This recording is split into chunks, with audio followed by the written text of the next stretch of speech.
Hi there, the Christchurch City Council is pretending to care about parking in the central city again. The Urban Development and Transport Committee claims it wants to have a conversation on the issue, but it's being a bit devious by asking the question, do we have the balance of parking right in our central city? It's a question that's so disingenuous it is bordering on insulting. It's the same committee that gets a bit horny every time the words removing on-street car parks are used. After all, if we can get rid of just one more car park, we're doing our bit to save the planet and then we can feel good about ourselves. In a press release, the council says it wants us to imagine an area about 40% of the size of Hagley Park. Well, that's the amount being used for parking. It's the same argument the organisation uses when they want to put up your rates. It's just the amount of a cup of coffee a week, they'll say. There's about 35,000 car parking spaces within the CBD, many of which are underutilised, the council says, but they're being a bit sneaky with the truth. Many of the car parking spaces they talk about are on empty sites and their consents are due to expire next year when the temporary earthquake legislation ends. The organisation is trying to have its cake and eat it too by selecting statistics that suit its narrative. Is that democracy? The council claims for a city of our size we probably have an oversupply of parking in the central city rather than an undersupply. What's the answer?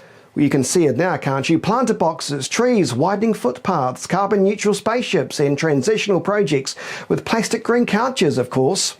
Read further down and the agenda becomes even more obvious. They want you to think about Oxford Terrace as it was before the earthquakes when the riverside was used for parking. And think of it now, when the parking was removed. It is one of Christchurch's most vibrant, people-friendly areas, humming with bars and restaurants.